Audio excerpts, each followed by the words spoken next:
नमस्कार साथियों, स्वागत है आपका एक बार फिर आपके अपने YouTube चैनल अभ्युत्थान पर। मैं गौरव यादव। आज जो हम टॉपिक लेकर आए हैं वो है राजस्थान का फिजिकल डिवीज़न। जो हमने पहला लेक्चर लिया था उसमें राजस्थान की जो हमने थोड़ा-सा इंट्रोडक्शन दिया था कि राजस्थान का नाम कैसे पड़ा, इसका विस्तार क्या है, पूर्व से पश्चिम, उत्तर से दक्षिण और इसके अक्षांशीय, देशांतरीय स्थिति, बाकी ये सारी चीज़ हमने उसमें डिस्कस करी थी। लेकिन आज जो हम सबसे मेन जो टॉपिक है राजस्थान का ज्योग्राफी का, वो हम पढ़ने जा रहे हैं, वो है ज्योग्राफिकल डिवीज़न ऑफ राजस्थान। ठीक है? जैसा कि बताया मैंने, 33 सागर का जो अवशेष है उससे अपने मरुस्थल की जो हमें प्राप्ति हुई। सबसे प्राचीन पर्वतमाला जो विश्व की है अरावली, वो हमारे राजस्थान में है और बहुत प्राचीन जो मैदान है पूर्व के, वो भी यहाँ पर हैं। और उसी प्रकार से जो हाड़ौती का पठार हमारे यहाँ पर पड़ता है, वो भी जो दक्षिण का पठार है उसका एक भाग है, जो भी बहुत पुराना, जो विश्व का बहुत पुरानी चीज़ों में स्थित मिलता है। ठीक है? जो अपना प्रायद्वीपीय भारत वाला भाग है उसका हिस्सा हमारे राजस्थान में थोड़ा-सा पड़ता है, जो हाड़ौती के पठार के रूप में है। तो आज हम इस टॉपिक को स्टार्ट करते हैं। तो राजस्थान की भूआकृतिक जो स्वरूप मैंने अभी आपको बताया, बहुत प्राचीन, बहुत लंबे समय से राजस्थान की यहाँ पर स्थिति है और इसका जो निर्माण हुआ है वो किससे हुआ है? अपर्दन और निक्षेपण प्रक्रियाओं के माध्यम से हुआ है। क्योंकि यहाँ पर फोल्डेबल माउंटेन तो अपनी थी पहले से अरावली, ठीक है? और अरावली के जो बताते हैं कि अवसादों से भी बनी है, आग्नेय चट्टानों से बनी है, कई प्रकार का अरावली में मिश्रण हमें प्राप्त होता है। लेकिन इसमें जो हाड़ौती का पठार है, वहाँ का जो निर्माण है वो इरोजन और डिपोजिशन वहाँ पर चल रहा है। उसी प्रकार से जो मरुस्थल का निर्माण है वो 33 सागर से हुआ है। ठीक है? अरावली जो पर्वतमाला है वो राजस्थान के मध्य से होकर गुजरती है और राजस्थान को 2 भागों में बाँट देती है। जब आप मैप के माध्यम से देखेंगे, अभी मैं आपको मैप के माध्यम से दिखा दूँगा, जो अरावली है वो बिल्कुल यहाँ से निकलती है, जो हमारे उत्तर-पश्चिम से निकलती है और जो दक्षिण-पश्चिम से निकलती है और उत्तर-पूर्व की ओर जाती है। ठीक है? वो बिल्कुल राजस्थान को 2 भागों में विभाजित विभाजित कर देती है। ठीक है? वैसे राजस्थान को हम 4 भौतिक प्रदेशों में विभाजित करते हैं, जो कौन-कौन से हैं? पश्चिम का मरुस्थलीय प्रदेश, ठीक है? अरावली प्रदेश जो बिल्कुल मध्य में पड़ता है, पूर्वी मैदान जो पूर्व का भाग है, जो कि नदियों के द्वारा मैदान विकसित करे गए हैं, और दक्षिण पूर्वी पठारी प्रदेश, सबसे छोटा जो प्रदेश है वो ये है दक्षिण पूर्वी पठारी प्रदेश। अब आप इस मैप के माध्यम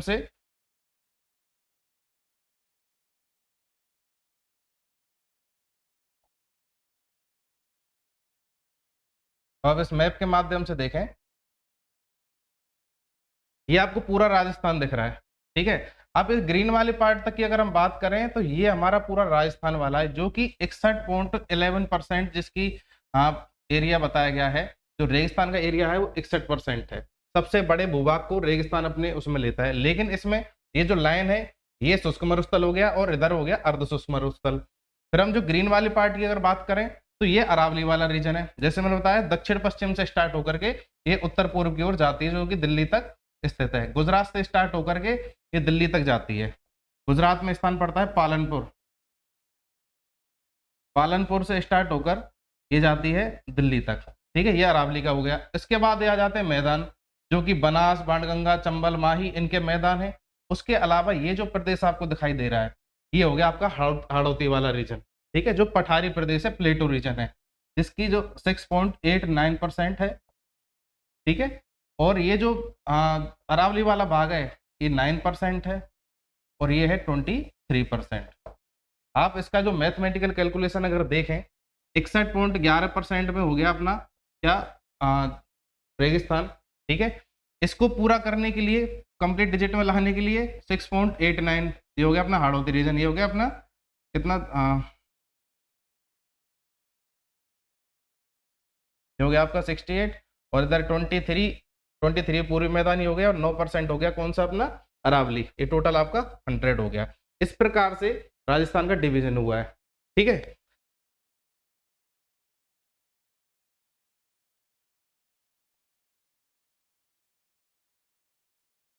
अब राजस्थान के जो भौतिक प्रदेश हैं, हमने 4 डिवीजन तो कर लिए, लेकिन 4 डिवीजनों में भी हम थोड़ा-सा डिवाइड कर लेते हैं कि पढ़ने के लिए।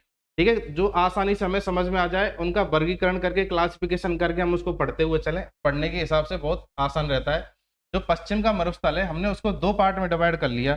2 पार्ट कौन-कौन से हो गए? एक शुष्कतम हो गया, एक अर्धशुष्क हो गया। जो मैंने अभी आपको ग्रीन वाला मैप दिखाया था, जिसमें एक बीच में लाइन थी, वो लाइन उसको डिवाइड कर रही है पूरे मरुस्थल को। यानी एक तरफ जो कि वर्षा रेखा, वो एक तरीके से वर्षा रेखा मान के चलें, तो एक तरफ 0 से 25 सेंटीमीटर वर्षा होती है और एक तरफ होती है 25 से 50। ठीक है, तो अरावली से ऊपर का पूरा रीजन दो पार्ट में डिवाइड हो गया, शुष्क और अर्ध शुष्क मरुस्थल में। ठीक है, तो उसको दो पार्ट में डिवाइड कर दिया। अब अर्ध शुष्क में तो कोई ऐसा डिवीजन हो रही ना, लेकिन अर्ध शुष्क में घग्गर के मैदान आ रहे हैं, शेखावाटी क्षेत्र आ रहा है, नागौरी उच्च भूमि आ रही है और लूनी के बेसिन क्षेत्र आ रहा है।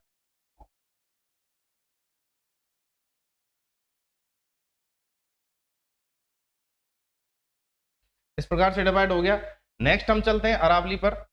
अरावली को भी हम डिवाइड कर लेते हैं समझने के माध्यम से, क्योंकि अरावली का क्या है, जैसे उसका जहां से गुजरात से उद्गम हो रहा है, गुजरात से जैसे जैसे स्टार्ट होती है तो वहां पर उसकी ऊंचाई बहुत ज्यादा है, यानी दक्षिणी हिस्से में सबसे ज्यादा ऊंचाई है, फिर मिडिल में आएगी, थोड़ी ऊंचाई कम हो जाएगी, जैसे जैसे दिल्ली की तरफ जा रही है तो इसकी ऊंचाई कम होती जा रही है, इसलिए इसको ऊंचाई के हिसाब से वर्गीकरण कर लिया है इसका। ठीक है, तो उसमें दक्षिणी अरावली, मध्य अरावली और उत्तरी अरावली, इसके 3 डिवीजन हो गए अरावली के।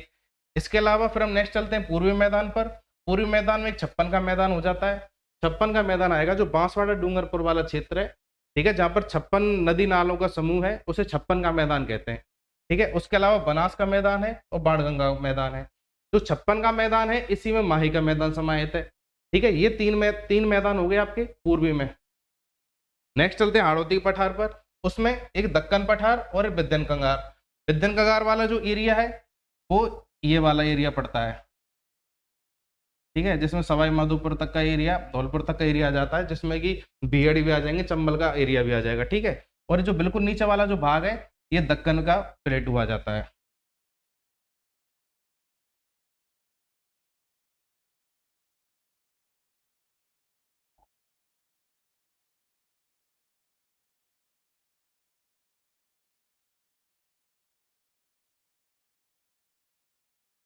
तो ये तो हो गया आपका बालू का स्तूप मुक्त प्रदेश। ठीक है, इसमें पूरे में आपको बालू के प्रदेश, बालू युक्त मिलेंगे। ठीक है, जो बालू का स्तूप बनते हैं। उसके अलावा ये आपका लूनी बेसिन है, ये आपका बीच में शेखावाटी बेसिन है, नागौरी उच्च भूमि है, ये आपका शेखावाटी बेसिन है, और ये जो ब्लू कलर में आपको दिखाई दे रहा है ये घग्गर बेसिन है। ठीक है, इसी प्रकार ये बीच में बनास का मैदान है, नीचे आपको 56 का मैदान और माही के मैदान मिलेंगे, और ऊपर जो ग्रीन कलर में आपको दिखाई दे रहा है बाणगंगा का मैदान है। ठीक है, और ये वाला चंबल का रीजन, और इधर बिंदन कगार, और ये दक्कन प्लेटू। ठीक है, ये आपका हो गया।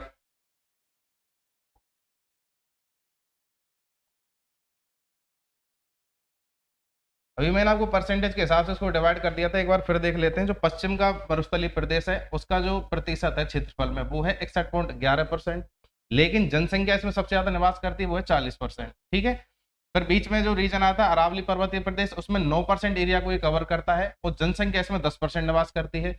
और वहीं बात करें पूर्वी मैदानी प्रदेशों की तो 23% में 39% जनसंख्या जो राजस्थान की है वो कहाँ पर है, पूर्वी मैदानी प्रदेश में निवास करती है। और दक्षिणी पूर्वी जो पठारी प्रदेश है जिसका सबसे कम परसेंटेज है एरिया में, उसमें 11% लोग निवास करते हैं। ठीक है, ये आपका पूरा हो गया। जो अभी मैंने आपको मैप बताया ये बालू का स्तूप मुक्त प्रदेश है, इसमें पूरे में बालू का स्तूप मिलेंगे आपको, यानी ये तो हो गया आपका शुष्क मरुस्थल। जो अर्ध शुष्क था उसको हमने लूनी बेसिन, नागौरी उच्च भूमि, शेखावाटी और घग्गर क्षेत्र इसमें डिवाइड कर लिया था। अरावली को हमने 3 पार्ट में दक्षिणी अरावली, मध्य अरावली और उत्तरी अरावली में डिवाइड कर लिया था। इसके अलावा जो अपने पूर्वी मैदान है उसमें 56 के मैदान, ये बनास का बेसिन और बाणगंगा का बेसिन ये आ गए। फिर उसके बाद जो बचा हुआ क्षेत्र है वो बिंदन कगार और दक्कन का पठार वाला एरिया है। ठीक है,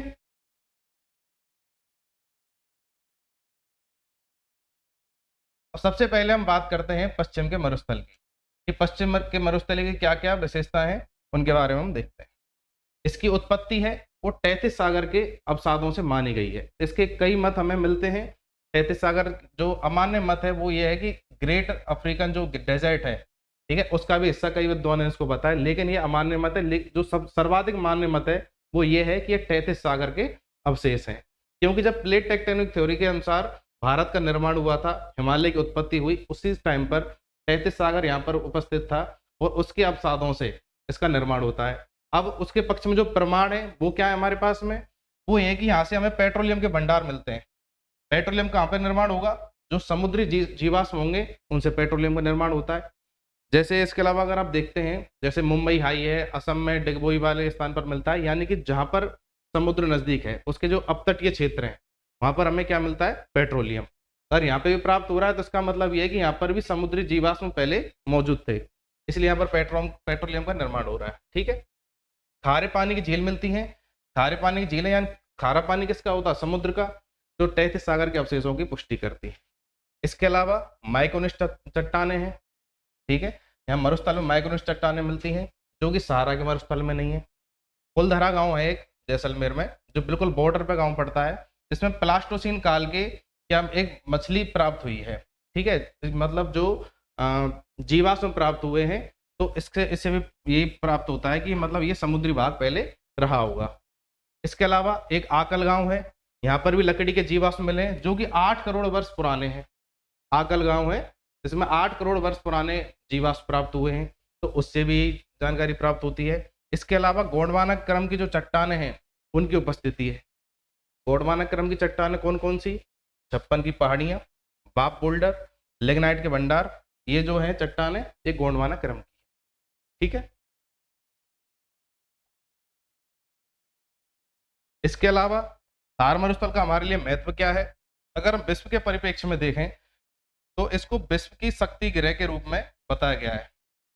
वो कैसे? क्योंकि यहाँ पर सौर ऊर्जा की जो संभावना है वो विश्व में सर्वाधिक है, क्योंकि यहाँ पर पवनों की गति अत्यधिक है, जो वायु दाब है वो सबसे ज्यादा है, तो जिसके कारण यहाँ पर सौर ऊर्जा उत्पादन की जो संभावना है, सोलर एनर्जी का जो सबसे ज्यादा प्रोडक्शन यहाँ पर हो रहा है अपने रेगिस्तान में।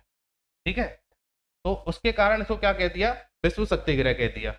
इसके अलावा सर्वाधिक जैव विविधता है, यानी कहीं तो आपको हरी हरी झाड़ियां मिल जाएंगी, कहीं पे बिल्कुल आपको सूखा क्षेत्र मिल जाएगा, कहीं पे बालू का स्तूप मिल जाएंगे, कहीं चट्टानें मिल जाएंगी।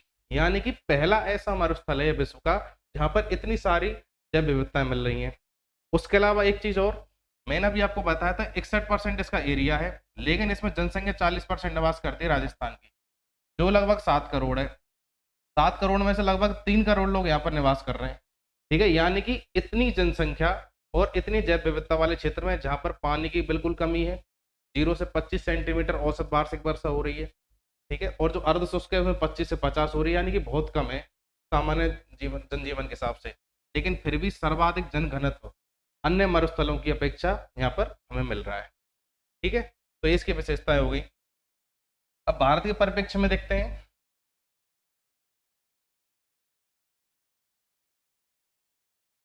भारत के परिप्रेक्ष्य में अगर देखें तो यहाँ पर सर्वाधिक जो पेट्रोलियम भंडार हैं वो हमें प्राप्त हो रहे हैं तटीय क्षेत्रों के अलावा। सर्वाधिक पेट्रोलियम भंडार हो। ठीक है।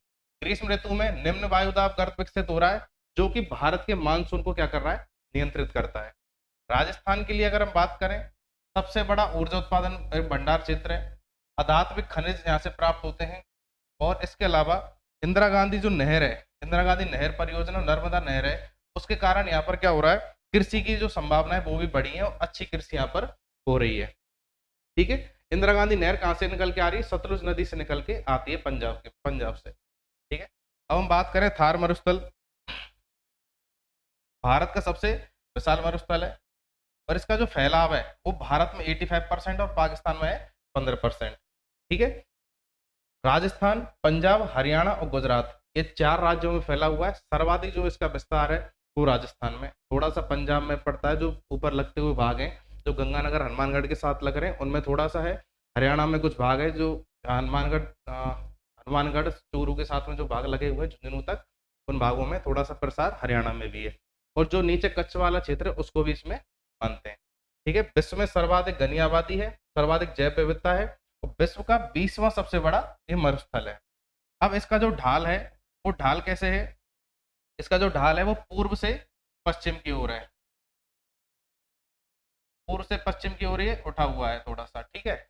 और उत्तर से दक्षिण की ओर।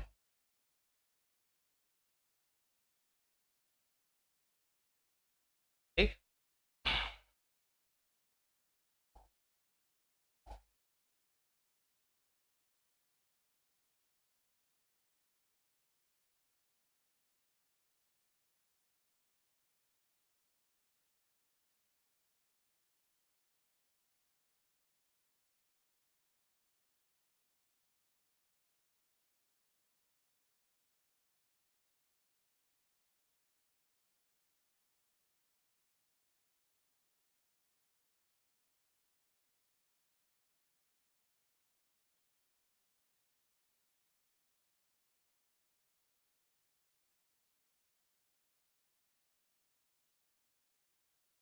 थार मरुस्थल का हम जब विभाजन करते हैं तो उसको दो पार्ट में, शुष्कतम और अर्धशुष्क, दो पार्ट में डिवाइड कर लिया। इसमें एक हो जाता है बालुका स्तूप मुक्त प्रदेश, दूसरा हो जाता है बालुका स्तूप युक्त प्रदेश। ठीक है, यानी कि एक एरिया तो ऐसा जहां पर बालुका स्तूप हैं और एक एरिया ऐसा जहां पर बालुका स्तूप नहीं है। ठीक है, अर्धशुष्क में मैंने आपको बताया था चार भाग हैं। सबसे ऊपर गग्गर बेसिन, उसके बाद शेखावाटी बेसिन, उसके बाद नागौर उच्च भूमि, उसके बाद लूनी बेसिन। ठीक है,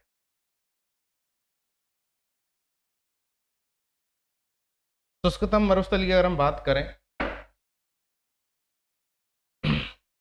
शुष्कतम मरुस्थल की अगर हम बात करें तो इसमें जो हमारा जैसलमेर, जैसलमेर, उत्तरी पश्चिमी बाड़मेर, पश्चिमी जोधपुर और दक्षिण पश्चिमी बीकानेर, ये एरिया आ जाता है। अगर आप इस मैप में देखें तो ये जो ऑरेंज कलर का हो रहा है, ये पूरा एरिया आपका कौन सा है? शुष्कतम मरुस्थल है। यानी यहाँ पर सबसे कम वर्षा है, 25 सेंटीमीटर से कम वर्षा है, और 75,000 किलोमीटर का एरिया है, जो किस में माना जा रहा है? शुष्कतम मरुस्थल माना जा रहा है। ठीक है, इसका जो निर्माण हुआ है वो सिनोजोइक महाकल्प के टर्सरी पीरियड और प्लेस्टोसीन पीरियड में हुआ है, तैतीस सागर के अवशेषों से। ठीक है,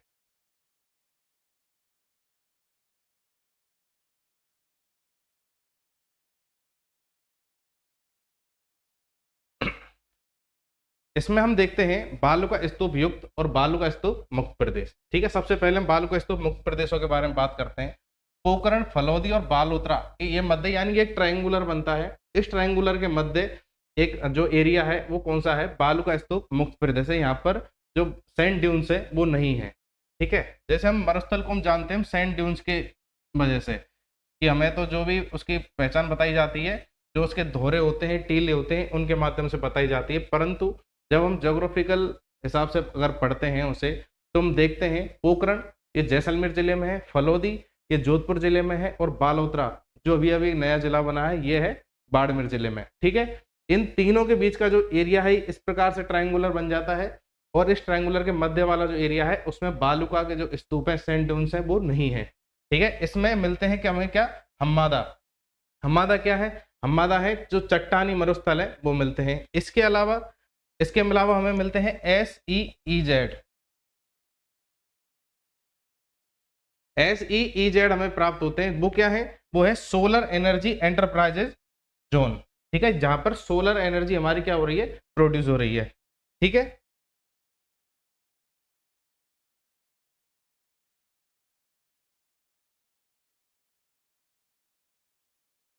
ठीक है, हम्मादा चट्टानी त्रिभुजाकार मरुस्थल है, यहाँ पर ऊबड़ खाबड़ मरुस्थल मिलता है। इसके अलावा रेग मिलते हैं, दो ही पथरीला और कंकड़ मिश्रित मरुस्थल है। त्रिकूट पहाड़ी है, त्रिकूट पहाड़ी पड़ती है जैसलमेर में, जहाँ पर राजा राव जैसल ने 1155 ईस्वी में जैसलमेर दुर्ग बनाया था। ठीक है, और जो लाठी सीरीज एक यहाँ पर मिलती है, लाठी सीरीज। लाठी सीरीज कोई ऐसा नहीं है कोई यहाँ पर लाठियों का उत्पादन होता हो।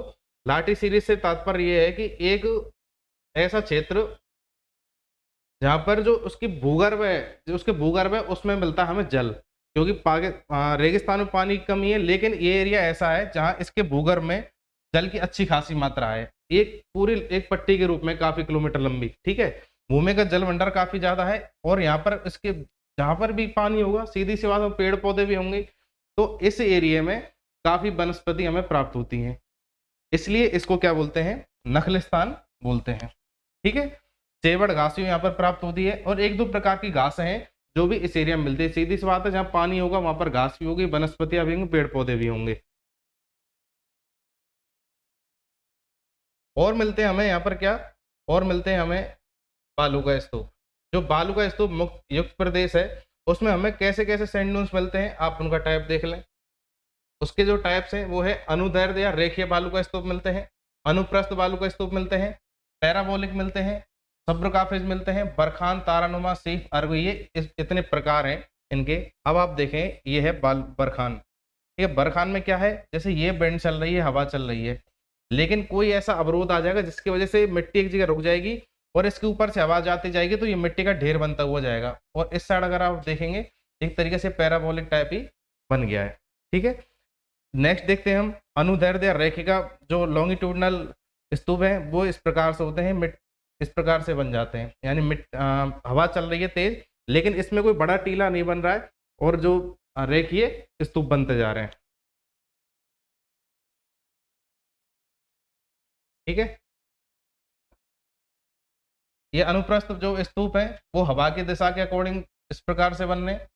जो पैराबोलिक है, पैराबोलिक में मैंने आपको टाइप बताया था, इस प्रकार का ये जो टाइप बन जाता है। ठीक है, यानी कोई ऐसा अवरोध आ जाए जिसकी वजह से मिट्टी रुक जाए, हवा उसके ऊपर होके जाती जाए, लेकिन हल्का हल्का जमाव मिट्टी का उसके ऊपर करती हुई जाए। तारानुमा एक बालू का स्तूप होते हैं, वो इस प्रकार से तारे तारे टाइप से बना देते हैं। ठीक है, नेक्स्ट अब हम बात करते हैं अर्ध शुष्क अपना मरुस्थल है। अर्ध शुष्क मरुस्थल में सबसे पहले हम घग्गर बेसिन को पढ़ते हैं कि घग्गर बेसिन का निर्माण कैसे हुआ। घग्गर बेसिन का जो निर्माण होता है वो मुख्यतः होता है घग्गर नदी के कारण। घग्गर नदी जो हिमाचल प्रदेश से निकलती है, जो हिमाचल का जो हमारा हिमालय है उसका जो तराई वाला एरिया है वहां से एक नदी निकलती है जो सदा नीरा नहीं है, उसमें पानी की कमी है काफी, और जो रेगिस्तान में आकर के क्या हो जाती है, एक तरीके से विलुप्त हो जाती है। लेकिन अगर कभी उसमें बाढ़ आ जाए, कभी ज्यादा पानी आ जाए, तो वो आगे चल करके कहाँ पहुंच जाती है, वो आगे चल के लाहौर में फोर्ट अब्बास नामक स्थान है, पाकिस्तान में फोर्ट अब्बास नामक स्थान है, वहां तक पहुंच जाती है। ठीक है, अगर उसमें अत्यधिक मात्रा में पानी आ जाए या बाढ़ आ जाए तो। अब जो घग्गर नदी के ऊपर वाला क्षेत्र है जिसमें कि आपका गंगानगर हनुमानगढ़ आ जाएगा, गंगानगर आ जाएगा, थोड़ा सा एरिया उसमें आ जाएगा बीकानेर का। ठीक है, तो ये वाला जो एरिया है ये घग्गर बेसिन कहलाएगा। इसका जो प्राचीन नाम है, प्राचीन नाम जो इसका हमें मिलता है वो मिलता है योद्धे, क्योंकि यहाँ पर एक जाति निवास करती थी, योद्धे जाति। ठीक है, इस कारण से इस एरिया को क्या बोला जाता है, योद्धे बोला जाता है। यहाँ पर एक प्रसिद्ध दुर्ग पड़ता है भटनेर का दुर्ग, जो कि 295 ईस्वी में हनुमानगढ़ के राजा थे भूपत भाटी, उन्होंने बनवाया था। और एक तरीके से उत्तर पश्चिम का प्रहरी था, यानी जो कोई इन्वेटर आता था उसे इस दुर्ग को जीतना होता था। ठीक है, सर्वाधिक जो हमले हैं भारतीय इतिहास में वो इस भटनेर के दुर्ग ने झेले हैं। 1805 में सूरज सिंह ने हनुमानगढ़ नगर बसाया, और 1920 में महाराजा गंगा सिंह थे, कहाँ के, बीकानेर के। बीकानेर के महाराजा गंगा सिंह ने एक शहर बसाया, गंगानगर। गंगानगर क्यों बसाया, उसकी कहानी ये है, उन्होंने एक गंग नहर निकाली थी जो पंजाब में ऊपर नदियां बहती हैं, वहां से अपने क्षेत्र के लिए, जिनका सूखा वाला क्षेत्र है बीकानेर, वहां के लिए नदियां वो नहर बना करके लेके आए थे, गंग नहर। तो गंग नहर लेकर के आए थे, तो उन्होंने एक नया नगर बसा दिया अपने नाम से ही, गंगा नहर, तो गंगानगर। ठीक है, घग्गर नदी का जो पार्ट है उसको नाली के नाम से जाना जाता है, और उस क्षेत्र में जो उपजाऊ मिट्टी वाला क्षेत्र है उसको बोला जाता है बग्गी। ठीक है, सर्वाधिक आंधियों के लिए अगर फेमस है तो वो गंगानगर शहर प्रसिद्ध है। गंगानगर वाला जो एरिया है उसमें सबसे ज्यादा आंधियां आती हैं, क्योंकि वहां पर वायुदाब की वजह से। सेम एक समस्या मिलती है वहां पर, सेम समस्या क्या है, इंदिरा गांधी नहर परियोजना निकली हुई है उधर से। ठीक है, पंजाब से जो आती है जैसलमेर के मोहनगढ़ तक जाती है इंदिरा गांधी नहर। अब उसमें से नहर जा रही है तो नहर में से पानी का रिसाव भी हो सकता है, तो पानी के रिसाव होने की वजह से यहाँ पर क्या होता है, दलदली भूमि का निर्माण हो गया है, इसलिए उसको सेम समस्या के नाम से जानते हैं, दलदली भूमि को। ठीक है, नेक्स्ट उसके आता है अपना शेखावाटी बेसिन। शेखावाटी बेसिन में अपने कौन कौन से जिले पड़ते हैं, अपने सीकर, चूरू, झुंझुनू, ये जिले पड़ते हैं शेखावाटी में। ठीक है, तो ये जो आप देख रहे हैं जो गुलाबी वाला जो एरिया है ये शेखावाटी बेसिन वाला एरिया है, जहां पर कांतली नदी मिलती है। ठीक है, ये शेखावाटी रीजन है।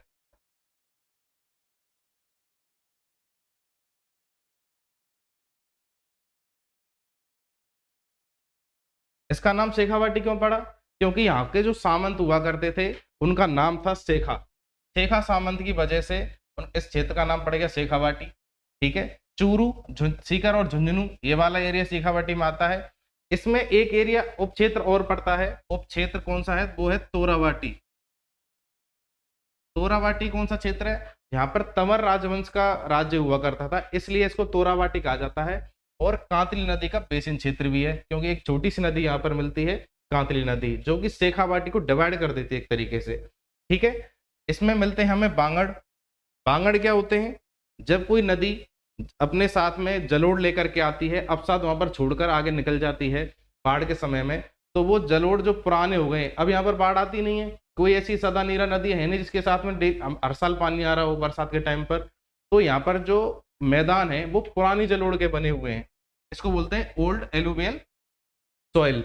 ठीक है, तो पुराने जो जलोढ़ के मैदान है उनको क्या कहा जाता है, उनको कहा जाता है बांगड़। ठीक है, इसके अलावा यहाँ में मिलते हैं नाड़ा, नाड़ा बोल दो या नाड़ी बोल दो। शेखावाटी में पानी की कमी है, तो पानी की कमी की वजह से वहां पर जल संरक्षण के लिए इनका निर्माण किया जाता है। जल संरक्षण के लिए क्या बनाए जाते हैं, नाड़े बनाए जाते हैं। ठीक है, कुछ सर भी बनाए जाते हैं। अगर आप इस साइड के काफी गांवों के नाम अगर सुनते होंगे तो ऐसे मिलता है सालासर, ठीक है, सालासर, मालासर,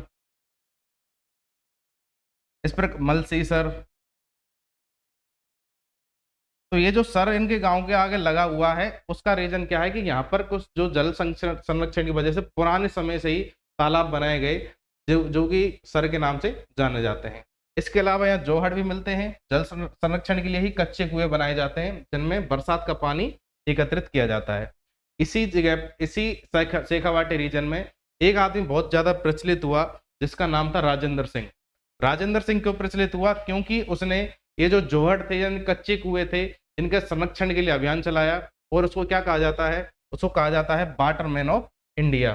ठीक है, क्यों कहा जाता है, क्योंकि उसने जोहड़ संरक्षण कार्यक्रम चलाया जो कि जल संरक्षण की तकनीक है बहुत पुरानी, इसको सुरक्षित रखने के लिए, ठीक है, इसने एक कार्यक्रम चलाया था।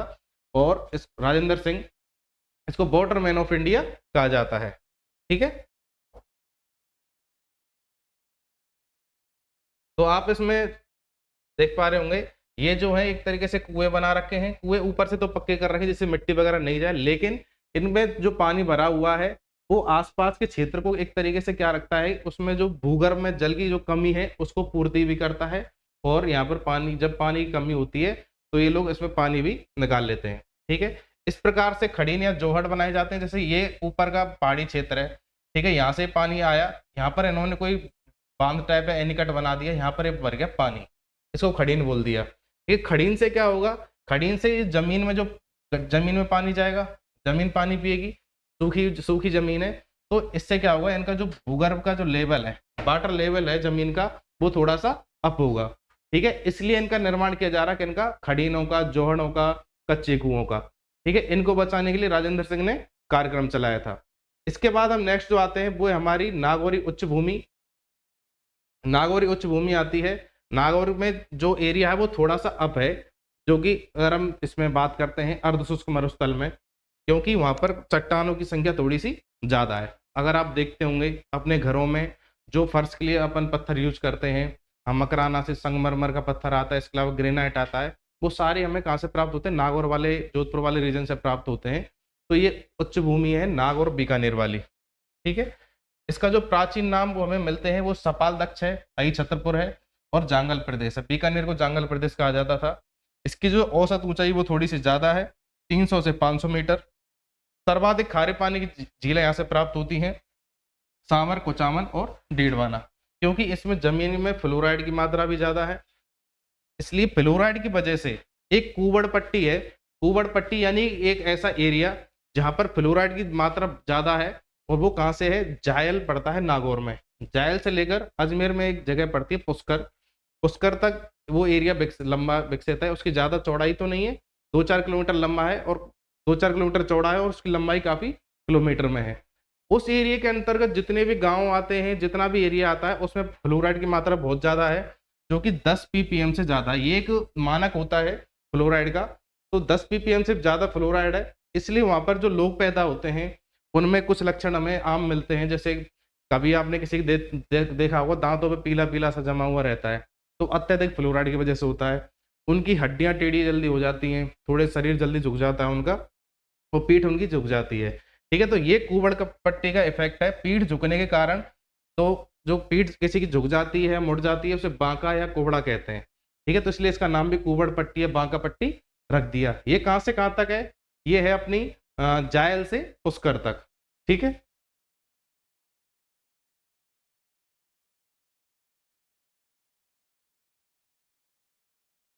सर्वाधिक जो फ्लोराइड से प्रभावित गांव है वो बीच में पड़ता है, मकराना में आसरवा गांव पड़ता है, जो कि सर्वाधिक प्रभावित गांव है किससे, फ्लोराइड से। ठीक है, इसके अलावा यहाँ पर मकराना की श्रेणी पड़ती है, मांगलो श्रेणी पड़ती है और जायल श्रेणी पड़ती है, यानी कि यहाँ पर कुछ ही पर्वतीय भाग पड़ते हैं।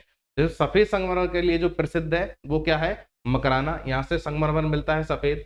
ठीक है, मांगलोद श्रेणी है। ठीक है, मांगलोद श्रेणी से जिप्सम प्राप्त होता है। इसके अलावा जो जायल श्रेणी है वो फ्लोराइड युक्त जल के लिए प्रसिद्ध है। अगर आप नीचे आप मैप देख पा रहे हैं तो मैप के माध्यम से अगर आप देखें, ये आपका नागौर हो गया। ठीक है, ये आपका जायल हो गया, ये मांगलोद हो गया, ये हो गया आपका जायल, और यहाँ से ये जो जा रही है पुष्कर तक, पुष्कर अजमेर तक, ये है आपकी क्या, ये है आपकी कुबड़ पट्टी। ठीक है, ये कुबड़ पट्टी वाला जो क्षेत्र है। अब इसके बाद नेक्स्ट हम चलते हैं किस पर, चलते हैं हम नेक्स्ट लूनी बेसिन पर। सबसे अंतिम में आ गए हम, अपने तीनों ऊपर के पढ़ लिया हमने, घग्गर बेसिन पढ़ लिया, शेखावाटी बेसिन पढ़ लिया, और नागौर की उच्च भूमि हमने पढ़ ली है। ठीक है, उसके बाद हम आते हैं जो गोंडवाना प्रदेश है, लूनी बेसिन। ठीक है, गोंडवाना प्रदेश क्यों कहा जाता है, यहाँ पर गौड़ जाति का निवास था। गौड़ जाति का निवास था, यानी कोई भी क्षेत्र का जो नाम पड़ता है वो किसी ना किसी जाति के नाम पर या फिर कोई फेमस स्थान है उसके नाम पर पड़ता है। तो गौड़ जाति की वजह से इस क्षेत्र का नाम पड़ा गोंडवाना प्रदेश। इसको लूनी बेसिन क्षेत्र भी कहा जाता है।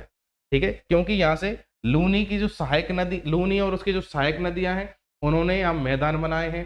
ठीक है, और उसके अलावा एक जवाई नदी है और वो भी इसी क्षेत्र में पड़ती है लूनी बेसिन में। तो ये पूरे इनके नदियों द्वारा जो निर्मित मैदान है, ये क्या है, लूनी बेसिन प्रदेश है। इसका जो एरिया पड़ता है वो है 35,000 वर्ग किलोमीटर।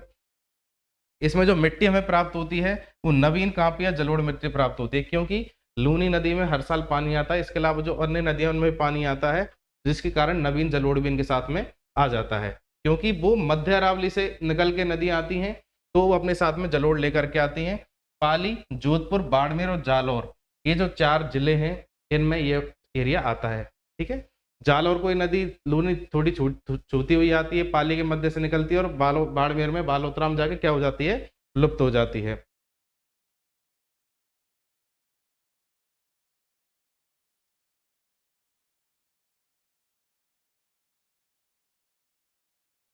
आप इस मैप में देखें तो ये वाला जो ग्रीन वाला जो रीजन, जो ये रीजन है, ये लूनी बेसिन है।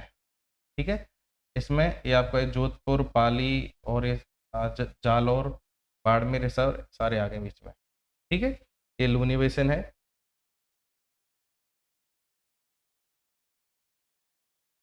लूनी बेसिन में जो नदियां हैं वो कहाँ से आ रही हैं, अरावली से निकल करके आ रही हैं, और इनके बीच का जो एरिया है, अरावली और लूनी नदी के बीच का जो बेसिन का जो एरिया है, उसे रोही मैदान भी कहते हैं।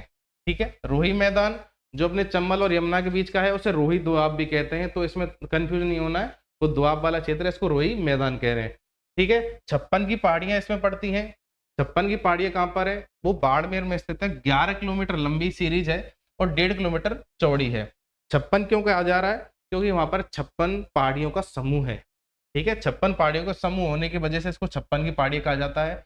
मोकलसर गांव है बाड़मेर में, और उससे लेकर के सिवाना तक ये विस्तृत है। 11 किलोमीटर लंबी और 1.5 किलोमीटर चौड़ी। इसके अलावा मैंने जो अभी आपको बताया था, गौड़ राजवंश का क्षेत्र होने के कारण से इसको गौड़वाड़ प्रदेश कहा जाता है। ठीक है, 56 की जो पहाड़ियां हैं वो कहाँ पर है, बाड़मेर में। बाड़मेर बालोतरा के निकट है सिवाना, सिवाना तक उसका उनका विस्तार है। वहां पर एक प्रसिद्ध मंदिर पड़ता है, जैन मंदिर। जैन मंदिर पड़ता है जिसको काल भैरव मंदिर भी कहा जाता है, और वैसे इसको नाकोड़ा तीर्थ के नाम से भी जाना जाता है। ठीक है, नाकोड़ा भैरव मंदिर, काल भैरव मंदिर, ये कहाँ पर है, नाकोड़ा तीर्थ, ये बालोतरा के पास में पड़ता है। ठीक है, इन पहाड़ियों में एक छोटी पहाड़ी और पड़ती है जिस पर एक महादेव मंदिर है, जिसको कहते हैं हल्देश्वर महादेव। हल्देश्वर महादेव का मंदिर भी इन्हीं पहाड़ियों में पड़ता है, 56 की पहाड़ियों में, और इनकी थोड़ी हाइट भी ज्यादा है, तो उस जगह को थोड़ी ठंडक रहती है वहां पर, इसलिए उसको क्या कह दिया, लघु माउंट आबू कहते हैं। माउंट आबू कहाँ पर है, माउंट आबू है सिरोही में। राजस्थान का सबसे ठंडा प्रदेश है, सर्दियों में वहां का टेम्परेचर माइनस में भी चला जाता है। ठीक है, इसलिए, और यहाँ पे भी थोड़ी ठंडक रहती है, और रेगिस्तान का जो सबसे ठंडा स्थान है, इसलिए इसको क्या कह रहे हैं, इसको कहते हैं लघु माउंट आबू। ठीक है, इसके अलावा यहाँ पर जसवंतपुरा की पहाड़ियां पड़ती हैं। ठीक है, वो कौन से जिले में है, वो है जालौर जिले में। जसवंतपुरा की जो पहाड़ियां हैं उनमें सबसे ऊंचा जो पर्वत पड़ता है वो डोरा पर्वत, जिसकी हाइट है 869 मीटर। ठीक है, इसके अलावा ग्रेनाइट के यहाँ पर्वत मिलते हैं जालौर में, और जालौर और सांचौर बेसिन भी यहाँ पर पड़ता है। सांचौर बेसिन क्यों फेमस है? क्योंकि वहां पर छोटी छोटी 5 नदियां हैं, 5 नदियों से मिलकर के सांचौर बेसिन बनता है और वहां पर कपास वगैरह का भी उत्पादन होता है। इसलिए 5 नदियों से निर्मित इस क्षेत्र को राजस्थान का पंजाब भी कहते हैं। ठीक है। सांचौर बेसिन में इसलिए भी प्रसिद्ध है कि सांचौर बेसिन में जो पेट्रोलियम है उसके भंडार भी मिले हैं। अरावली का हम डिवीजन कर लेते हैं अपनी सुविधा के हिसाब से, क्योंकि अरावली काफी लंबी श्रृंखला है, 550 किलोमीटर लंबी राजस्थान में पड़ती है। टोटल इसकी जो लेंथ है वो 692 किलोमीटर है, जो कि गुजरात, राजस्थान, हरियाणा और दिल्ली इन 4 राज्यों में स्थित है। ठीक है। सबसे ज्यादा जो इसका विस्तार है लगभग 80% वो राजस्थान में है, 550 किलोमीटर। तो अरावली का जो विस्तार है उसको हम 3 पार्ट में डिवाइड कर लेते हैं, उत्तरी अरावली, मध्य अरावली और दक्षिणी अरावली। सबसे कम जो इसकी ऊंचाई पड़ती है वो उत्तरी अरावली वाले क्षेत्र में है, मध्य अरावली में थोड़ी सी ज्यादा है। उसके बाद अगर हम आगे चलें दक्षिणी अरावली में, तो इसकी सबसे ऊंची जो चोटियां हैं वो कहाँ मिलेंगी? वो मिलेंगी हमें दक्षिण अरावली में। ठीक है। उत्तरी अरावली को हम बैराट की पहाड़ियां, खंडेला की पहाड़ियां, काकनवाड़ी पठार, उदयनाथ की पहाड़ियों के रूप में पढ़ते हैं।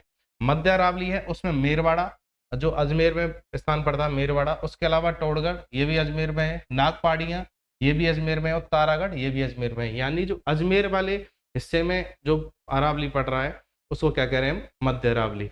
सबसे ज्यादा जो विस्तृत है वो है दक्षिण अरावली। ठीक है। उसे हम 2 पार्ट में डिवाइड कर रहे हैं, एक तो हो गया आबू खंड, अपने आप में बहुत बड़ा खंड है, उसके अलावा हो गया मेवाड़ अरावली। ठीक है। आबू खंड में पठार भी हैं, ऊंचे शिखर भी हैं, उड़िया पठार, बैथोलित पठार, गुरु शिखर जो सबसे ऊंची चोटी है 1722 मीटर, उसके अलावा भाकर।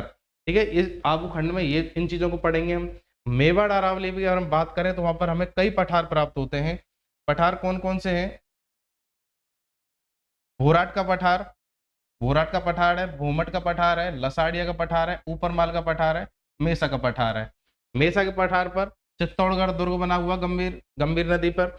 ऊपरमाल का पठार जो बिजौलिया आंदोलन अगर आप पढ़ेंगे हिस्ट्री में तो एक ऊपरमाल पंचवोड़ हुआ करता था उसमें, तो उससे अगर आप इसको याद रख सकते हैं ऊपरमाल के पठार को। ये उपजाऊ मैदान है मेवाड़ वाले रीजन में, जो कि पूरा पहाड़ी इलाका है उसमें एक उपजाऊ मैदान के रूप में फेमस है ऊपरमाल। ठीक है। उसके अलावा कुछ हमें पहाड़ियां मिलती हैं वहां पर, देसहरो, गिरवा, मानगढ़ और कुकरा। देसहरो नाम से स्पष्ट हो रहा है, जैसे लास्ट में इसमें आ रहा है हरो, यानी कि ये पहाड़ियां वर्ष भर हरी भरी रहती हैं, इसलिए इनको देसहरो कहा जाता है। उसके अलावा जो गिरवा है, गिरवा तस्तरीनुमा पहाड़ियां रहती हैं इस प्रकार से, तो ये उदयपुर शहर के चारों तरफ हैं, इनको गिरवा पहाड़ियां कहा जाता है। मानगढ़ हत्याकांड हुआ था 1913 में, गुरु गोविंद के नेतृत्व में भीलों का आंदोलन हो रहा था, एक सभा हो रही थी जिस पर अंग्रेजों द्वारा फायरिंग की गई, उसमें हजारों लोग मारे गए, इसलिए मानगढ़ जो है डूंगरपुर में स्थित है, ये फेमस है। ठीक है। अब अरावली को हम देखते हैं मैप के माध्यम से।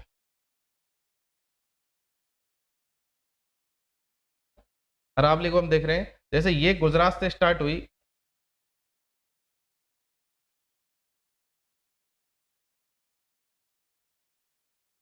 ये गुजरात से स्टार्ट हुई। ठीक है। इस प्रकार से ये चलती है और ये इधर अपन आ जाते हैं दिल्ली। ठीक है। फिर इस बीच में सबसे कम चौड़ाई है इसकी मध्य में, उसके बाद फिर से इसकी चौड़ाई बढ़ जाती है, उत्तर में आते आते उदयपुर के ऊपर होकर के इस प्रकार से गुजरात में दोबारा से। ठीक है। ये अपना मध्य में पड़ती है, ये इधर अपना राजस्थान हो गया आधा और इधर आधा राजस्थान ये हो गया, यानी इसने बीच में से डिवाइड कर दिया, एक विभाजित करने वाली रेखा होगी राजस्थान को। ठीक है।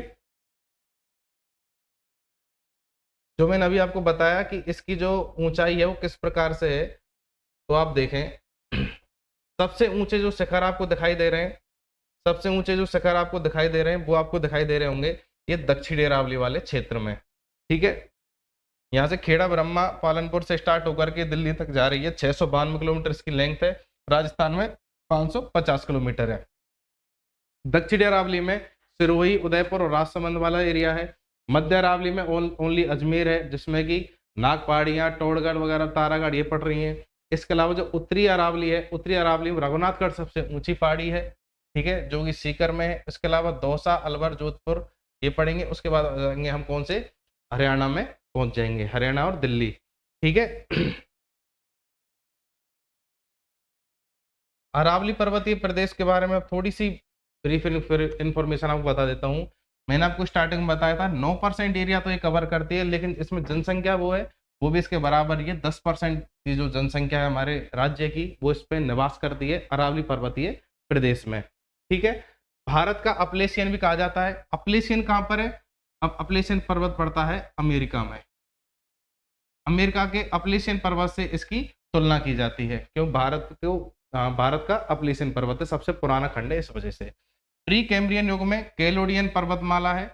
ठीक है। इसका जो विस्तार है खेड़ा ब्राह्मण पालनपुर से लेकर के रायसीना हिल, रायसीना हिल का आपने नाम कभी, अगर आप पॉलिटिक्स में अगर रुचि रखते हो तो आपने बहुत नाम सुना होगा।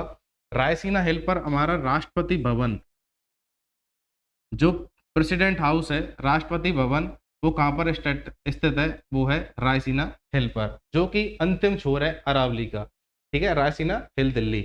राजस्थान में इसका जो विस्तार है वो खेड़ा ब्राह्मण से और खेतड़ी तक है। खेतड़ी पड़ता है झुंझुनू में। दक्षिण पश्चिम से उत्तर पूर्वी अगर इसकी लंबाई की बात करी जाए 692 किलोमीटर है। 550 किलोमीटर राजस्थान में है, और इसकी जो औसत ऊंचाई है वो 930 किलोमीटर है। ठीक है। अरावली में जो शामिल जिले हैं वो 13 जिले हैं। उदयपुर, सिरोही, पाली, राजसमंद, चित्तौड़गढ़, भीलवाड़ा, डूंगरपुर, अजमेर, सीकर, झुंझुनू, जयपुर और अलवर। अब इसमें कुछ लोग जिलों को 12 भी बताते हैं, कुछ 14 भी बताते हैं, कुछ 16 भी बताते हैं। लेकिन इसमें ऐसा है कि कहीं भी कोई अगर पर्वत मिल रहा है, जैसे भरतपुर में कोई छोटे मोटे पहाड़ है, तो इसका मतलब ये नहीं वो सारे अरावली रीजन में ही आ रहे हैं। जो एक सीरीज में कोई चल रही है तो उसको हम अरावली रीजन में लेंगे। ठीक है। अरावली का जो सबसे ज्यादा विस्तार है वो कहाँ पर है? उदयपुर में है, क्योंकि सर्वाधिक चौड़ाई जो अरावली की है वो उदयपुर में है। न्यूनतम जो विस्तार है वो कहाँ पर है? वो है अजमेर में, क्योंकि सबसे कम चौड़ाई अजमेर जिले में ही है, मध्य अरावली में। ठीक है।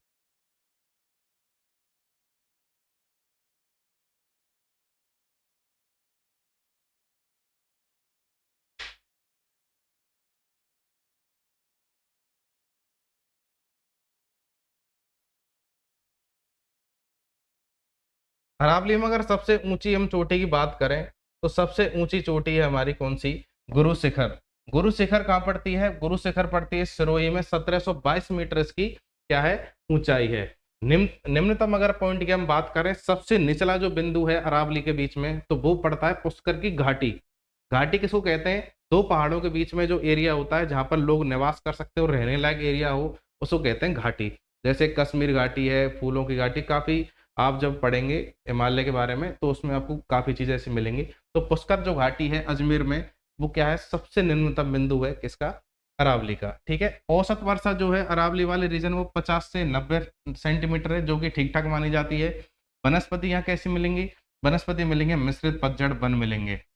जो मिट्टी है यहाँ की भूरी है, लाल है और कंकरीली, क्योंकि पहाड़ी एरिया है। ठीक है। थोड़ा बहुत इसमें मैदान मिलते हैं, तो इसकी जो लाल कंकरीली मिट्टी है जो कि कंकड़नुमा है, अपर्दित जो पर्वत हैं वो अपर्दित होते रहते हैं, जिसके कारण इसका निर्माण होता है। ठीक है। अरावली का अगर हम महत्व हम देखते हैं राजस्थान के संदर्भ में, राजस्थान के संदर्भ में अरावली बहुत महत्वपूर्ण भूमिका निभाती है, क्योंकि ये हमारे जो मानसून होता है, मानसून चक्र, उसको कंट्रोल करती है राजस्थान में। और जो रेगिस्तान का हमारा जो प्रसार है उसको भी रोकती है। एक तरीके से बीच में दीवार बन करके खड़ी हुई है रेगिस्तान और मैदानों के बीच में, तो रेगिस्तान का ज्यादा प्रसार इसलिए नहीं होने देती है। जल विभाजक का काम करती है, क्योंकि इस अरावली से जो पश्चिम वाला एरिया है उसमें 0 से 50 सेंटीमीटर तक का वर्षा है, और इधर की अगर हम बात करें तो 50 से 100 सेंटीमीटर तक का वर्षा वाला क्षेत्र मिलता है, यानी जल विभाजक का ये काम कर रही है। नदियों का उद्गम, राजस्थान में पर्वत यहीं पर है, तो नदियों का जो उद्गम है ऑब्वियसली वो भी यहीं से होगा। ठीक है। लूनी हुई, बनास हुई, और बाकी इन नदियों का जो उद्गम है, जो राजस्थान की नदियां हैं आंतरिक प्रवाह वाली, उन सब का उद्गम अरावली से हो रहा है। ठीक है। वन्य जीव और जैव विविधता से संपन्न है। बंगाल की खाड़ी से जो मानसून आता है उससे मानसूनी वर्षा करवाती है। ठीक है। खनिज पदार्थों की बहुतायत है। राजस्थान को खनिजों का अजायब घर कहा जाता है। क्यों? क्योंकि एक तो मरुस्थल वाला एरिया, जो मैंने आपको अभी नागौर उच्च भूमि और जो अर्ध शुष्क मरुस्थल पढ़ाया था, उसमें बहुत ज्यादा मात्रा में खनिज मिलते हैं। ग्रेनाइट भी मिल रहा है, जिप्सम भी मिल रहा है। ठीक है। और संगमरमर भी मिल रहा है। इस प्रकार से इसमें जो अरावली वाला रीजन है उसमें भी खनिज ज़्यादा मिल रहे हैं। क्यों मिल रहे हैं? क्योंकि ये जो चट्टानें हैं अरावली की, वो है आग्नेय चट्टानें। इस कारण से यहाँ पर सर्वाधिक खनिज हमें प्राप्त होते हैं। ठीक है। अब अरावली जो कोई भी सीरीज अगर आप देखें आप पर्वतों की, तो कहीं ना कहीं वो ब्रेक तो होती होंगी, ऐसे तो नहीं वो अनवरत चलती रहेंगी, बीच में कोई ना कोई गैप तो उनके बीच में होगा। अगर कोई सीधी पहाड़ी चल रही है, उसके बीच में कोई गैप है, कोई वहां से रास्ता निकला हुआ है, उसको क्या बोलते हैं? उसको बोलते हैं पास, पास या दर्रा। ठीक है। तो अरावली के जो प्रमुख पास हैं वो कैसे हैं? आपने ब्यावर नाम सुना है? ब्यावर पड़ता है अजमेर में। तो ब्यावर जो नाम पड़ा इसका बर दर्रे के कारण पड़ा। ठीक है। बर दर्रे के कारण इसका नाम पड़ा क्या? ब्यावर। इसके बाद हम जब आगे चलते हैं तो एक मारवाड़, पाली मारवाड़ जंक्शन पड़ता है। पाली में एक मारवाड़ जंक्शन पड़ता है जो कि मारवाड़ को जोड़ता है, इसलिए इसको मारवाड़ जंक्शन कहते हैं। मारवाड़ जंक्शन से एक रेल लाइन निकलती है कामली घाट आमेट होकर के, तो ये एक पास पड़ता है। ठीक है, कामली घाट। इसके बाद एक गोरम घाट पास पड़ता है। फिर एक पड़ता है देसूरी की नाल। देसूरी की नाल जो कि देसूरी और सोमेश्वर को जोड़ता है। इसके अलावा एक पड़ता है जिलवा की नाल दर्रा। इस और फिर एक पड़ता है हाथी दर्रा। हाथी दर्रा कहाँ है? जब हम उदयपुर से एक हाईवे के थ्रू अगर हम जाते हैं सिरोही या माउंट आबू जाते हैं, तो पिंडवाड़ा तक का जो रोड है वो किस दर्रे से गुजरता है? वो अरावली के मध्य हाथी दर्रे के माध्यम से गुजरता है। ठीक है। जो हाथी दर्रा है वो हमें कहाँ पहुंचा देता है? उदयपुर के पास। उदयपुर को हम देखते हैं तो चारों तरफ से गिरवाओं से घिरा हुआ है, यानी जो गिरवा पहाड़ी है उनसे चारों तरफ से घिरा हुआ है उदयपुर। ठीक है। वहां से देवारी के नाल के माध्यम से हम किधर निकल जाते हैं? चित्तौड़ निकल जाते हैं। अगर हम जयसमंद झील की बात करते हैं तो केवड़ा के नाल के माध्यम से हम जयसमंद की ओर चले जाते हैं। और हम झाड़ोल और कोटड़ा की तरफ की अगर हम बात करते हैं तो उसके लिए भी एक दर्रा है। ठीक है। सबसे अंतिम जो दर्रा पड़ता है वो है फुलवारी की नाल। उसके बाद राजस्थान का एंड हो जाता है। ठीक है। तो ये इनके बारे में थोड़ा थोड़ा सा लिखा हुआ है। सुरा घाट दर्रा जो शिवपुरी घाट है, ब्यावर से अजमेर का रास्ता है। बर दर्रा पाली से ब्यावर का रास्ता है, NH 125 इसमें से गुजरता है। कामली घाट राजसमंद जिले में स्थित है। ब्यावर से गोमती के मध्य का रास्ता है। और आमेट से मारवाड़ जंक्शन का जो रेल मार्ग है उसका रास्ता कहाँ से है? कामली घाट से होकर के है। गोरम घाट भी वहीं पास में स्थित है। आमेट से मारवाड़ जंक्शन के मध्य का रेल मार्ग यहाँ से गुजर रहा है, ये क्योंकि पैरेलल में दोनों पड़ते हैं। ठीक है। सोमेश्वर के नाल कहाँ पर है? पाली में। देसरू की नाल कहाँ पर है? ये है मेवाड़ मारवाड़ जंक्शन के मध्य, जो कि आवल बावल की सीमा का क्या करते हैं? निर्धारण। जो मेवाड़ और मारवाड़ की जो सेना है, जो सीमा है, बाउंड्री है, उसको कहते हैं आवल बावल की सीमा। ठीक है। उसका जो निर्धारण करता है वो कौन सा करता है? देसूरी की नाल। ठीक है। देसूरी की जो नाल है वो आवल बावल की सीमा का क्या कर रही है? निर्धारण कर रहा है। ठीक है। राजस्थान का सबसे लंबा भी दर्रा भी है, इसमें NH 162 यहाँ से गुजरता है। जिलवा की नाल राजसमंद से जो कुंभलगढ़ दुर्ग है उसका रास्ता बनाता है। जो देवारी की नाल है वहाँ उदयपुर चित्तौड़गढ़ के मध्य पड़ती है। हाथी दर्रा उदयपुर से सिरोही जाते हुए पड़ता है। फुलवारी की नाल ये झालोर से कोटड़ा के मध्य है। NH 28 यहाँ से निकलता है। और महाराणा प्रताप की जो शरण स्थली थी गोगुंदा, वो कहाँ पर पड़ती है? वो फुलवारी की नाल के पास में पड़ती है। ठीक है। इसके अलावा केवड़ा की नाल है जो कि उदयपुर और जयसमंद झील को जोड़ती है। ठीक है। नेक्स्ट हम बात करें यहाँ उत्तरी अरावली प्रदेश के बारे में।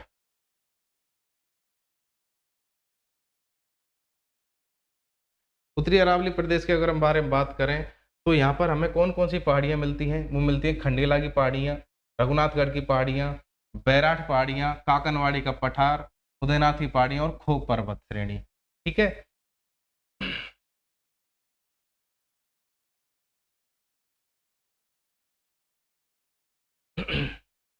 बैराठ कहाँ पर है? बैराठ पड़ता है जयपुर में। जयपुर में बैराठ नामक एक स्थान पड़ता है जो कि पहले विराटनगर के रूप से फेमस था, और एक बैराठ सभ्यता जो प्राचीन काल में विकसित हुई वो यहीं पर बैराठ में हुई थी। ठीक है। इसकी जो ऊंचाई है वो 704 मीटर है। यहाँ से एक नदी का उद्गम होता है, वो है बाणगंगा नदी। जो पूर्व के मैदानों में हमने बाणगंगा बेसिन देख रहे थे, तो बाणगंगा नदी कहाँ से उद्गम हो रहा है? वो बैराठ से उद्गम हो रहा है।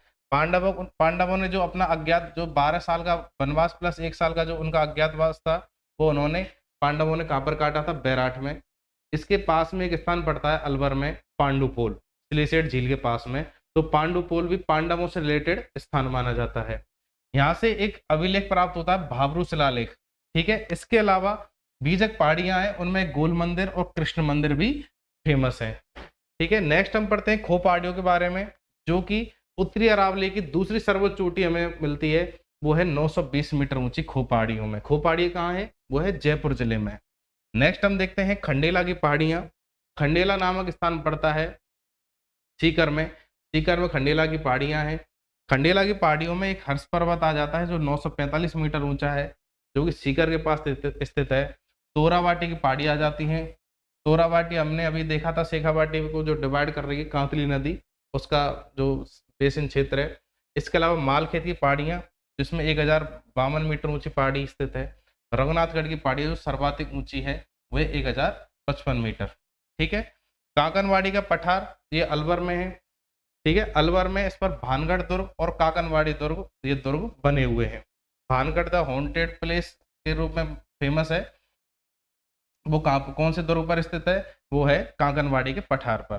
ठीक है, उदयनाथ की जो पहाड़ियां हैं वो रूपारेल नदी का यहाँ से उद्गम होता है। उदयनाथ की पहाड़ियां भी अलवर में पड़ती हैं। ठीक है, इनमें जो भरतरी नामक एक फेमस स्थान है, मंदिर पड़ता है भरतरी का, वो भी इन्हीं पहाड़ियों के में पड़ता है, उदयनाथ की पहाड़ियों में। ठीक है, इसके अलावा नाहरगढ़ जो जयपुर का एक टूरिस्ट स्पॉट है, 599 मीटर ऊंचा है। और मनोहरपुर जो जयपुर में स्थित है, 747 मीटर ऊंची पहाड़ी है। ठीक है, इसके अलावा मध्य अरावली वाला अगर हम क्षेत्र देखते हैं, मध्य अरावली वाला क्षेत्र देखते हैं, जो हमने देखा था जो सबसे कम जो विस्तार है वो मध्य अरावली वाले क्षेत्र का है, क्योंकि अजमेर में जो अरावली की विस्तार चौड़ाई है वो सबसे कम है, और सिर्फ एक जिले में मध्य अरावली वाला क्षेत्र है जो विकसित है। तो आप ये देख पा रहे होंगे, हाँ, ये पूरा मध्य अरावली वाला एरिया है। ठीक है, इसमें से ही एक जो ये नाग पहाड़ है, नाग पहाड़ में से लूनी नदी निकलती है, जो कि लूनी बेसिन का निर्माण करती है मेवाड़ और मारवाड़ को मिला करके। ठीक है,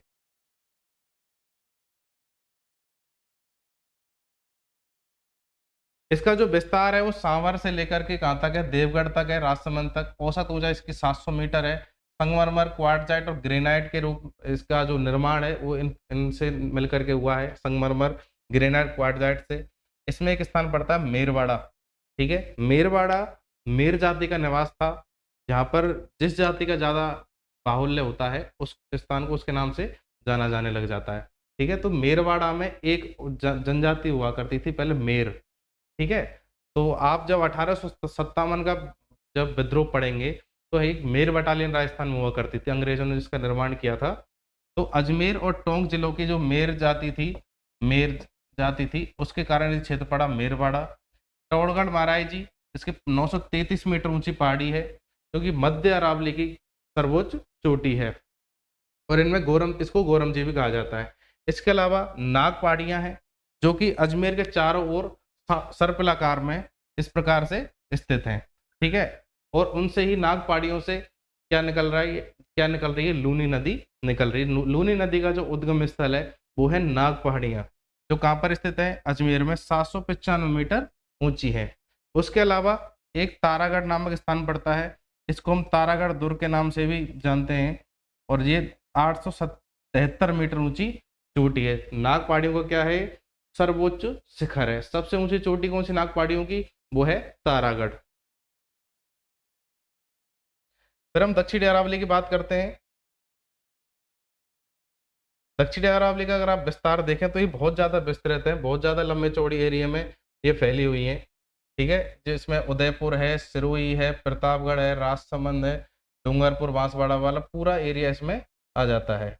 ठीक है, तो मैंने अभी ये जो आपको बताया था गिरवा जो पहाड़ियां हैं वो इस तरीके से विस्तृत हैं। देखो, ये उदयपुर के चारों ओर छोटी छोटी पहाड़ियां बनी हुई है। अगर आप मैप को जूम करके कभी भी आप देखेंगे तो आपको मैप में सारी चीजें दिख जाती है। सैटेलाइट के माध्यम से आप कभी गूगल मैप को खोल करके देखना, ये उसी का मैंने व्यू यहाँ पर लिया हुआ है। ये इधर से अरावली आ रही है और यहाँ पर आकर के एकदम से इसका विस्तार ज्यादा हो जाता है।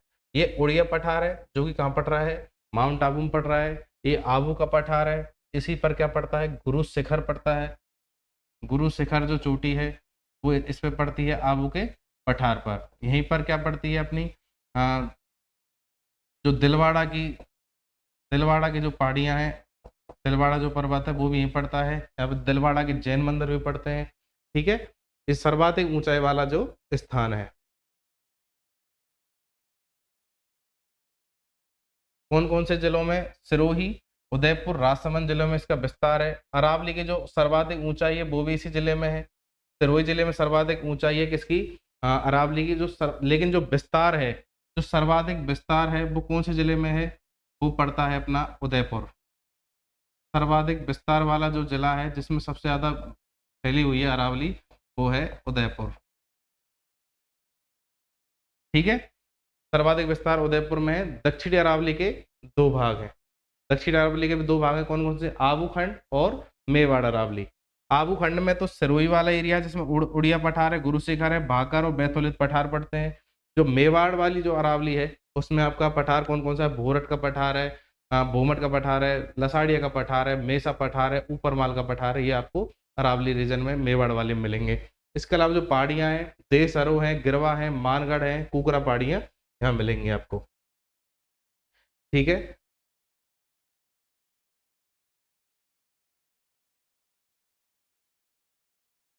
जो बैथोलित पहाड़ है, जो बैथोलित पठार है उसका जो निर्माण कैसे हुआ है? किसी ज्वालामुखी के उद्गार से उसका निर्माण हुआ है। ज्वालामुखी में से जो लावा निकला है उसके जमाव से बैथोलित जो पठार है उसका निर्माण हुआ है। ये थोड़ा गुंबदाकार है। ठीक है, जो आबू खंड जो पर्वत है वो किसका भाग है? वो बैथोलित पठार का है और ये गुंबदाकार स्थल है। ठीक है, उड़िया पठार जो 1362 मीटर ऊंचा है और इसका ज्यादा विस्तार नहीं है, छोटा सा ही पठार है। लेकिन इसकी जो ऊंचाई है वो राजस्थान में सर्वाधिक ऊंचाई है इसकी 1362 मीटर। राजस्थान का सर्वोच्च पठार यह है। ठीक है, इसके अलावा जो भाकर पहाड़ियां हैं वो भी सिरोही जिले में पड़ती हैं। भाकर पहाड़ियों की जो खासियत है वो क्या है कि ये एकदम मतलब ऊंची है और एकदम से इनका एक तरफ जो ढलान है वो बहुत ज्यादा तीव्र है। ठीक है, इस कारण से ये जो भाकर पहाड़ियां मिलेंगी। अब मैं आपको कुछ कुछ पॉइंट्स आपको बताऊंगा जो कि अगर आपको कहीं भी दिख जाए तो आप समझ जाना किस जिले से रिलेटेड बात हो रही है। जैसे अगर किसी पहाड़ी के आगे नाम का आगे लगा हुआ भाकर, ठीक है, तो वो आप समझ जाना वो कौन से जिले की है? वो है सिरोही जिले की। जैसे इसराना भाकर, रोजा भाकर और आपकी झालोरा भाकर। ठीक है, गुरु शिखर सबसे ऊंचा पॉइंट है, 1722 मीटर ऊंची चोटी है। उत्तर व दक्षिण भारत के मध्य में सर्वोच्च चोटी कौन सी? गुरु शिखर ही आपको मिलती है। इसको दत्तात्रेय ऋषि की जो तपोस्थली बताते हैं, इसलिए इसको संतों का शिखर भी कहा गया है। कर्नल जेम्स टॉड ने इसको क्या कहा था? संतों का शिखर, कर्नल जेम्स टॉड ने।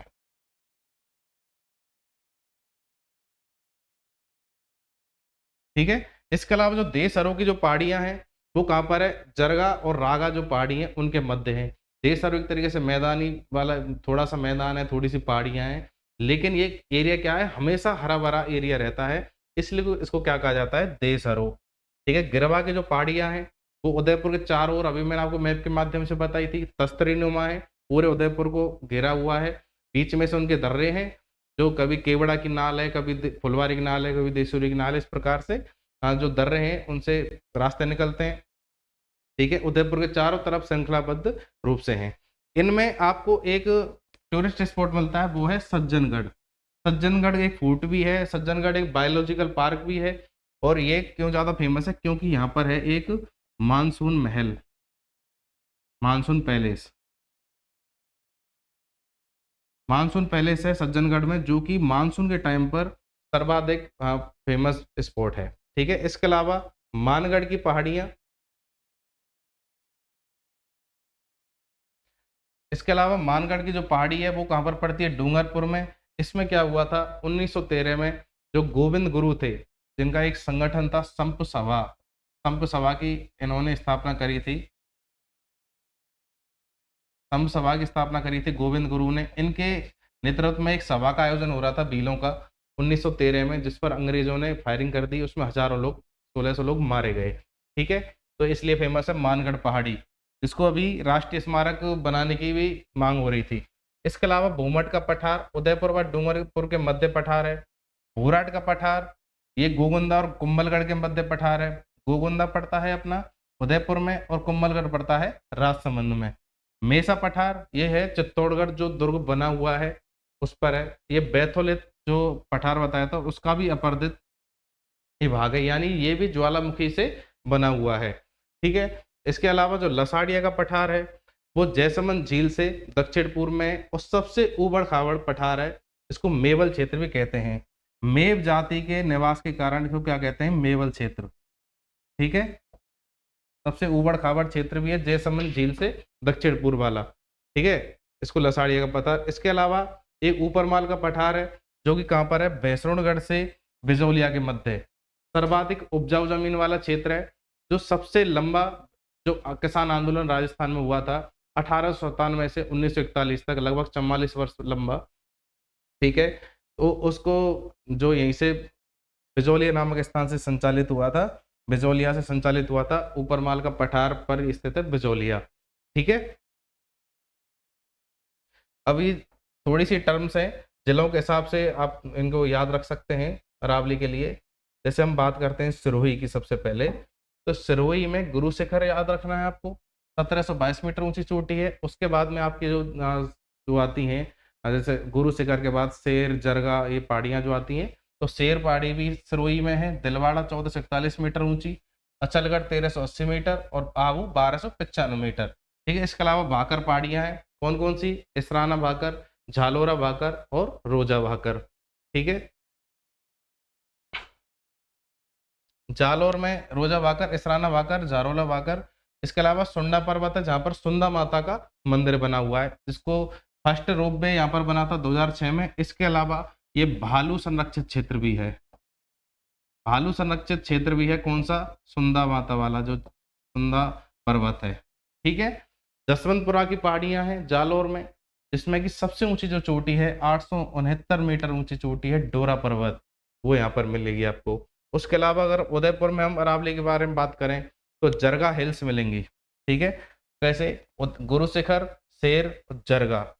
ठीक है, जो इस श्रेणी जो लाइन है ऊंचाई के क्रम है उसके हिसाब से। उसके अलावा देसरो मिलेंगी, रागा हिल्स मिलेंगी, एक पहाड़ी मिलती है कमलनाथ 1001 मीटर ऊंची। मगरा पहाड़ियां मिलेंगी, जो मैंने अभी बताया ऊपर भाकर पहाड़ियां, ऐसे यहाँ मिलेंगी बंगरा।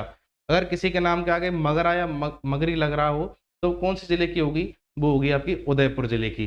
जैसे हिरण मगरी, मोती मगरी और मछला मगरी। ठीक है, इस प्रकार से एक दो पहाड़ियां और हैं, लेकिन ये मुख्य हैं, आप इनको ध्यान रखें। इसके अलावा गोगुंदा और बीछा मेडी की पहाड़ियां भी मिलेंगी। ठीक है,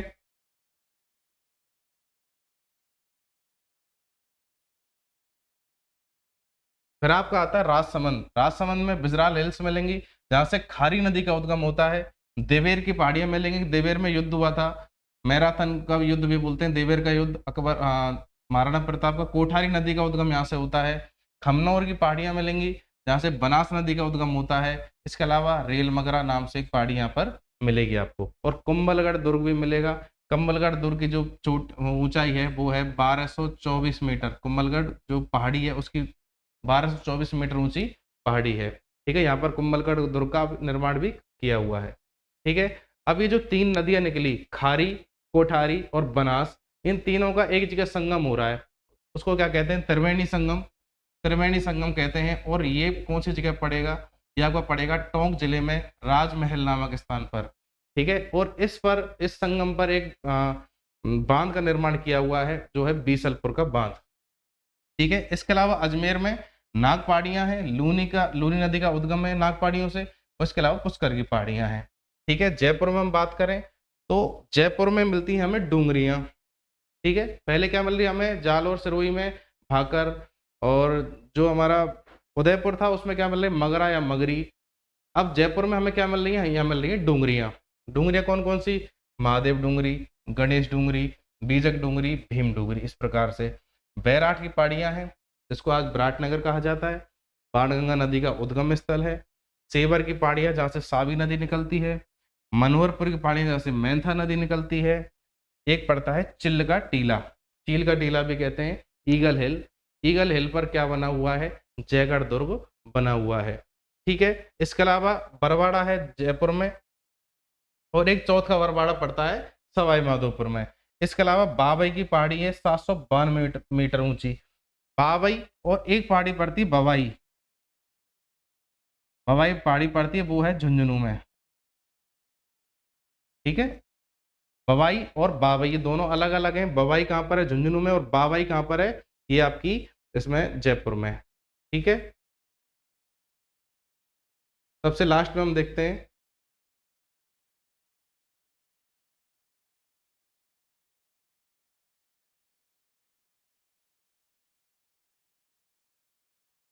सबसे लास्ट में देखते हैं सीकर की मालखेत की पहाड़ी है, हर्ष की पहाड़ी और रघुनाथगढ़ 1055 मीटर ऊंची, ठीक है। खंडेला की पहाड़ियां जब कांतली नदी निकलती है, तोराबाटी क्षेत्र पड़ता है, यूरेनियम के यहाँ भंडार मिलते हैं। इसके अलावा अलवर में हर्षनाथ और उदयनाथ और बैराज पर्वत है 792 मीटर ऊंचा, ठीक है। तो ये हमारा अरावली रीजन कंप्लीट हो गया, अरावली हो गया और हमारा हो गया पश्चिम मरुस्थल।